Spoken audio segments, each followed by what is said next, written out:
G'day everyone and welcome to my art channel Brushes with Beck. In today's video we're going to be doing a little study of a cheetah's eye. Now for this drawing I am using my Faber-Castell Polychromos colour pencils and Clairefontaine paint on paper in the natural colour. This is a slightly textured but overall smooth paper to work on that's quite thick because it's rated for using wet medium as well.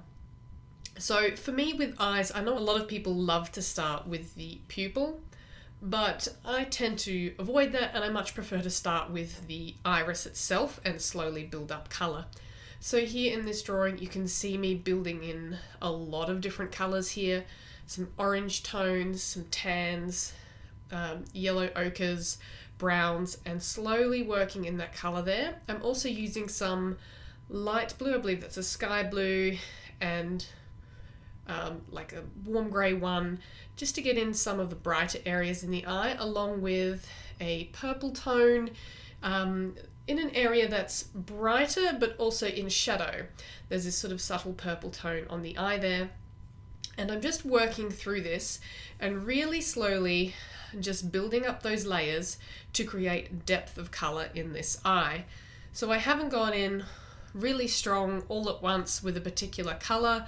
I've layered those colours over one another with fairly light pressure and just slowly working up on that. Now I am using the warm grey one, and I think it's the light flesh or whatever it's called, the beige red, sorry, not the light flesh, to smooth out some areas and blend colours together a little more and trying to get rid of that paper texture a little bit.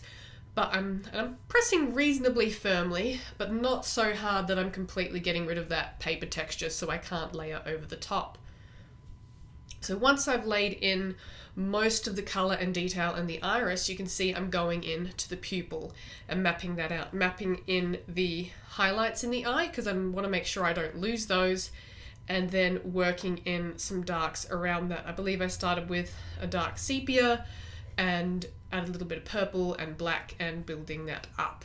Now at the moment there's a little bit of reflection from the light on it, but later on once I adjust my lighting you will see that that's very dark. So from there I'm working around the eye and working outwards from the eye itself and building up the details in those areas around the eye, because a lot of what makes the eye is not just the eyeball itself, of course, but the skin and the eyelid and stuff around the eye itself.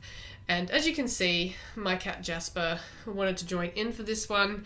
Now I am actually, if you've watched my previous videos, I've finally moved house. This is my first video recorded at our new house, and I've actually finally had a chance to set up my drawing table, which is a slanted desktop drawing table. So I'm using that for the first time today, which is really exciting, which is why instead of walking over the top of my artwork, my cat has now walked in front of it on the desk. So at least that's one positive, is they can no longer walk on my artwork. So moving on with this one, you can see I'm working around those detailed skin areas in the eye. This is always a really tricky part to do.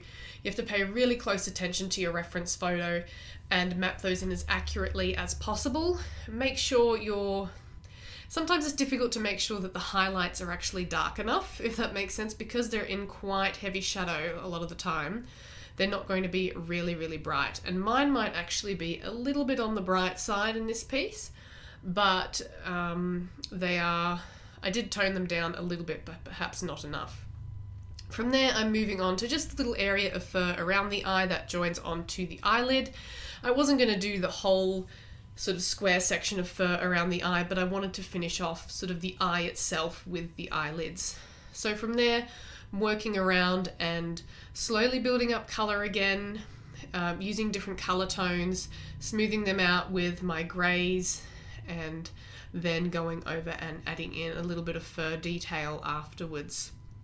So I am leaving a few little areas of paper where you would get lighter strands of fur overlapping those dark areas of the eyelid.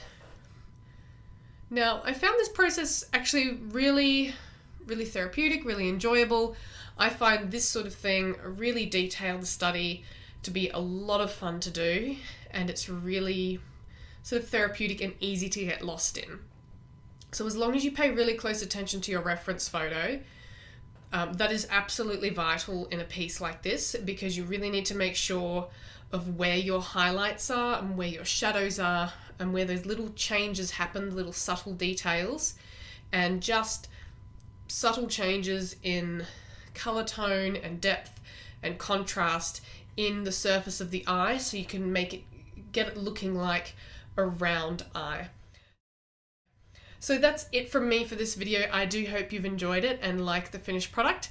If you did, please give it a thumbs up, subscribe to my channel, comment down below, and I'll see you again next week for another video. Stay creative.